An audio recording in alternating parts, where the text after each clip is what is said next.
Odonjone weche mag ohala ni piny owacho mar kaonti ma Migori ka otenore kod riwruok mar jopur mong'ere kaka Kenya National Farmers Association ochako chenro mar ndiko jopur kaka yo mar neno ni jopur oyangi makare mondo giyud dongruok kowuok kuom piny owacho. Jafwambo marwa Juma miyowa ler mar wachni.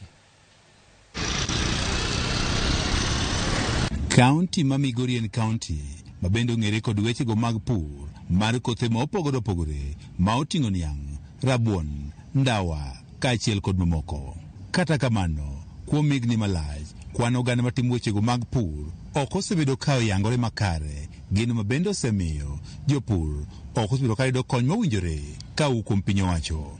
E okang' mar yango jopur madieri, piny owacho mar kaonti ma Migori ka otenore riwruogno mar jopur ma ong'ere kaka Kenya National Farmers Association ochako chenro ma ndiko jopur e kaonti mangima. Gima wadwaro ni wabedo gi ujumbe, wabedo gi information ni to jopur adi ma wan go, to gipuro gimane, to gin gi kar kanye. Wadwaro ni en ka ng'ato penja ni to in gi jopur abel adi ma in gi kaonti, tadhi me kompyuta tang'iyo ni season mokalo ne gin kama.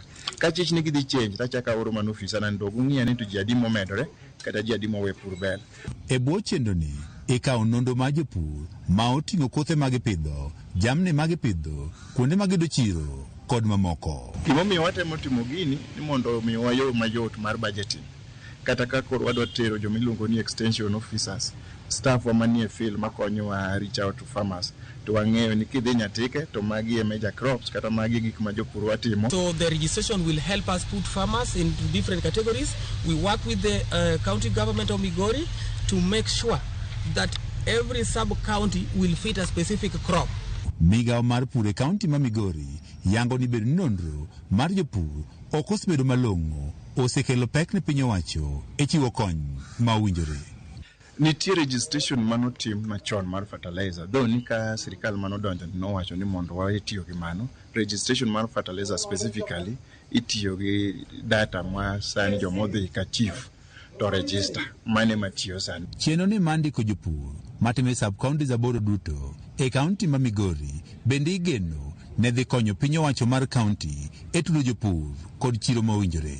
Seche moko bende mondo miwambe wa decide kata kaka gik mwang'iew kaka department mwapogo ne jopur, watimo gimiluongo ni market survey. Wang'eyo ni jo ohala adi manie town, to gik ma ging'iewo gi nang'o, to bei gi nang'o, koro miyo wan bende wajipanga. We will actually link the farmer to the market. So market linkage will be our main intention. And as you know, all the market needs some quantities.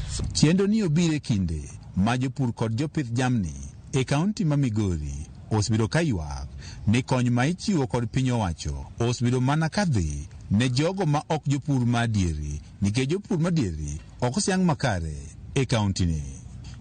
Juma, Ramogi TV, Migori.